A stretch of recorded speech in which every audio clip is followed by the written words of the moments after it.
CCTV कैमरे में कैद हुआ इस दबंग लड़की की तस्वीर को जरा गौर से देखें। पहले पोस्टर फाड़ती है, फिर तस्वीरें लेती है, दुकान के सामने रखी कुर्सी को पटक कर तोड़ देती है। नमस्कार, जोहार आदाब, मैं मुक्काजाद और आप देख रहे हैं जोहार न्यूज़। एक ऐसा परिवार जिसका जीवन एक दुकान से चलता था, एक छोटा सा मेडिकल दुकान से, लेकिन उसके मेडिकल को दुकान को सील कर दिया गया है। सील ही नहीं किया गया है, बाकायदा ईंट की दीवार से चुनवा दिया गया है। ये ऐसी स्थिति आ गई है कि अब पूरा परिवार भुखमरी के कगार पे आ गया है। लगातार ये परिवार प्रशासन से न्याय की गुहार लगा रहे हैं कि इसकी दुकान को खुलवा दिया जाए, लेकिन प्रशासन भी इसकी बात को सुन के अनसुना कर दे रहे हैं और अब ऐसी स्थिति हो गई है कि ये दर दर भटक रहे हैं। आपको बता दें कि लगभग 15-16 वर्षों से ये दुकान लगातार दुमका के पुलिस लाइन में चला रहे थे और दुकान ठीक ठाक चल रहा था। इनका जो मेडिकल का जो लाइसेंस है जो मिलता है वो लगभग 2028 तक का मिला हुआ है और अचानक क्या ऐसा हो गया कि उसके दुकान को सील कर देना, बाकायदा पहले सीलिंग मशीन से उसके ताला को सील किया गया है, उससे भी नहीं मन भरा मकान मालिक का, तो उसको दीवार से चुनवा दिया गया है। अब स्थिति ऐसा है कि उस चुनवाए हुए दीवार के आगे में शेड लगा दिया गया। आखिर क्या कुछ हो रहा है, क्यों हो रहा है, उन तमाम चीज़ों के लिए तमाम चीज़ों पर बात करने के लिए हमारे साथ में वो दुकानदार है, उसकी पत्नी है, जो पूरा परिवार है और इसके छोटे छोटे बच्चे भी हैं जो पढ़ाई कर रहे हैं। अब एक ऐसी स्थिति है कि दर दर भटक रहे हैं, प्रशासन के पास जा रहे हैं, चाहे वो उपायुक्त महोदय के पास जा रहे हैं, एसडीओ के पास जा रहे हैं, लेकिन सुन नहीं रहे हैं। एक और दूसरी बात है कि इन लोगों के दिमाग में अब डर और भय का भी माहौल है, क्योंकि इससे डर है कि इसके ऊपर गलत कई केस उस ना हो जाए, ऐसा भी इन लोग पर डर और भय बैठा हुआ है। और 15-16 साल काफ़ी लंबा समय होता है, उतने दिनों से ये दुकान चला रहे हैं और जबकि इसके लाइसेंस जो है 2028 तक है। तो हमारे साथ बात करने के लिए अमन है।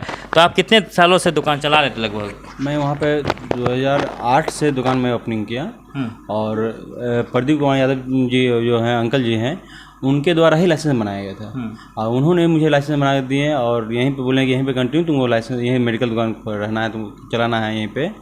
और जब वो अंकल डेथ कर गए, 2022 में डेथ किए, उसके बाद उनकी जो मिसेज जो तीसरी पत्नी जो है रोज़ उनका मिंज, उनका बिहेवियर अचानक चेंज हो गया और वो बोले क्या यहाँ पे मेडिकल नहीं रखना है, आप यहाँ से खाली कर दीजिए, आपको अंकल रखे थे, हम नहीं रखे हैं।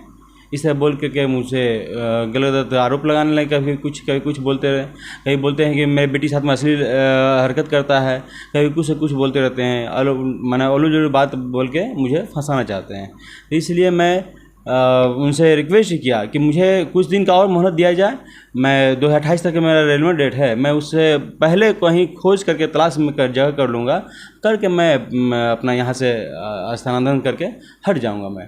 उसके बाद भी उन लोगों ने कुछ भी एक बात नहीं सुना और 7 तारीख को 7/9/2023 को उन्होंने सुबह में 8:30 पे मैं जब गया दुकान खोलने के लिए, तो उनकी बेटी और आंटी रोजंगा मिंज, वो दोनों और उनके बेटे और उनका भतीजा सानू कुमार यादव जो भागलपुर से आए थे, उसके भतीजे थे, वो उन्होंने आकर के मुझे दुकान खोलने से मना करने लगे। बोले कि नहीं, ऐसे दुकान ये नहीं खुलेगा, मैं जब मना कर रहा हूँ दुकान नहीं खुलेगा। हम बोले भैया ठीक है, हम कहाँ बोल रहे नहीं यहाँ पे खाली कर देंगे, हम रहेंगे, नहीं बोल रहे हैं, हम बोल रहे हैं खाली कर देंगे, पर मुझे कुछ समय दिया जाए, मैं जब तक जगह को ढूंढ रहा हूँ और लाइसेंस बन जाए। बिना लाइसेंस के हम दुकान कहीं चला नहीं सकते हैं, ये स्थिति है मेडिकल का। तो मैंने उनसे रिक्वेस्ट किया, उन्होंने नहीं सुना। उसके बाद जिम के बहुत सारे लड़के लोग आ गए और उन्होंने भी हल्ला करने लगे। लगभग 2.5 घंटे तक उन्होंने उनकी बेटी, उनका आंटी और उनका बेटा और भतीजा और सब जिम लड़का सब मिलकर हल्ला किया। मुझे वो काफ़ी टॉर्चर किए, बहुत परेशान किए। मैंने बोला कि देखिए इस तरह करके आप लोग दुकान खाली करा रहे हैं, इस तरह ये ज़बरदस्ती वाला बात हो जाती है, इसे हमको धमका रहे हैं। उन्होंने सब पूरा धमकी दिया कि आज के बाद तुम यहाँ नज़र आए तो तुम्हारे लिए अच्छा नहीं होगा, हो सकता है तुम यहाँ से जा नहीं सकोगे। देखिए तमाम जो धमकी जो है वो भी दिया जा रहा है, लेकिन ख़ास बात ये है, सोचने वाली बात ये है कि दुकान ऑलरेडी चल रहा था। यदि उनको दुकान खाली करवाना ही था तो उसके लिए कानूनी प्रक्रिया होती है। जबरन उसको सील करना ये कहीं से उचित नहीं था और ये कदम उठाना चाहिए था। और इसके बाद क्या किया गया है वो बताइए, दुकान को क्या किया गया? हाँ, उसके बाद उन्होंने जब मैं वहाँ से मुझे धक्का मुक्का देकर हटाया गया और उसमें मेरा मोबाइल छीन लिया और पैसे भी छीन लिए मुझसे। 7,550 रुपये था उसमें, मैंने उनको रिक्वेस्ट किया तो मोबाइल मुझे वापस किए। फिर मैंने एक आदमी, मेरा एक दोस्त है, उन्होंने इशारा किया कि आप यहाँ से निकल चलो यहाँ से। मैं वहाँ से निकला, वहाँ से मैं घर जब आया तो फिर दोपहर के बाद मैंने सुना कि वहाँ पे दुकान के जिसमें ताला लगाते हैं शटर में, उसमें वेल्डिंग मशीन से सील कर दिया गया उन्होंने। उसके बाद कल हो करके रातों रात उन्होंने ये दीवार को वहाँ पे मैंने दीवार से घेर दिया। जो मेन गेट है, जो शटर है, उसके आगे सामने में दीवार से चुनवा दिया गया है जी। उसके बाद घेर दिया। जब मैंने थाना में गया बोलने के लिए तो उन्होंने थाना प्रभारी में बोले कि मुझे इससे कोई मतलब नहीं है, उनका घर है, वो कुछ भी करें, मुझे कोई मतलब नहीं।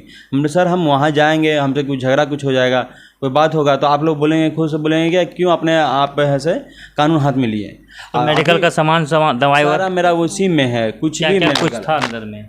दवा सारे हैं, फ्रिज हैं और इन्वर्टर है और दवा है, महंगे दवाई सब है, दवा महंगे इंजेक्शन है जो फ्रिज में रखे हुए हैं। वो मेरा ये सब दवाई ख़राब ही हो गया होगा, अभी तक मुझे खुद मालूम नहीं इसके बारे में। तो आप लोग अभी तक इसके बाद जो आप गए इसके फरियाद लेकर के डीसी के पास या एसडीओ के पास, क्या हुआ? डीसी साहब के पास मैं गया तो वहाँ उन्होंने लिख के दिए लेटर पे कि इसको जल्द से जल्द खुलवाने के लिए त्वरित कार्रवाई किया जाए, और एसडीओ महोदय को लिखा गया और एसपी साहब को भी मैं एक प्रतिलिपि भेजा गया।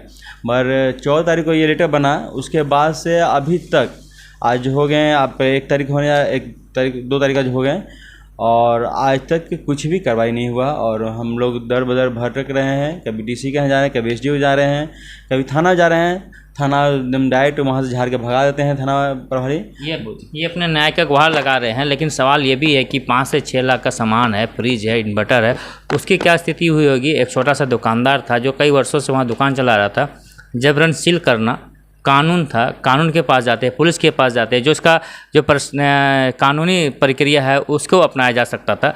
लेकिन जबरन सील करना, सील करने के बाद उसके आगे दीवार देना, ये कहीं से उचित नहीं है। और उसके बाद अब जाके उसके आगे शेड लगा दिया गया है, ये तो समझ से परे है।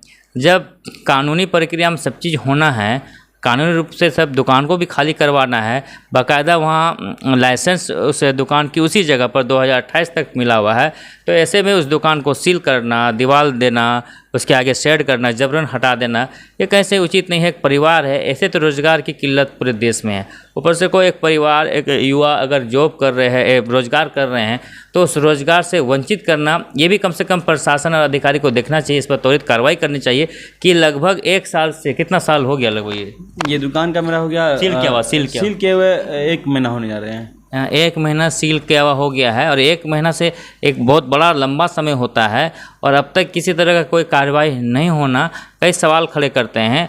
अब पता नहीं आगे क्या तमाम जो अधिकारी हैं उनकी क्या मंशा है, लेकिन फ़िलहाल स्थिति ऐसा है कि परिवार भुखमरी कगार पे है, काफ़ी कठिन संकट है। तमाम छोटे बच्चे हैं जो पढ़ाई लिखाई करते हैं, अगर दुकान ही खाली करवाना था तो बाकायदा एक नोटिस होता है, नोटिस का प्रावधान होता है, उसको देना चाहिए था, और उसको तब जाके खाली करवाने के नियम होता है। वहाँ खाली नहीं करवाया तो कानूनी प्रक्रिया है, उसको अपनाना चाहिए था, ना कि उसको जबरन सील कर देना, जबरन उस पर दीवार डाल देना। गोपाल टेक्सटाइल, थोक कपड़ों के विक्रेता, मेन रोड, मारवाड़ी चौक, दुमका। हमारे यहाँ गुलाब, रिद्धि सिद्धि, सुमन, बीजे, गणेश, सीटीएम आदि ब्रांड की साड़ी थोक मूल्यों में उपलब्ध है। लहंगा, सूट पीस, नकाब, बुर्का, दुपट्टा, हाजी रुमाल, मजार चादर का ऊनी वस्त्र, मोंटो कार्लो कंबल थोक मूल्यों में उपलब्ध है। Gopal textile, main road, Marwari Chowk, Dumka. Mobile number 6201062143।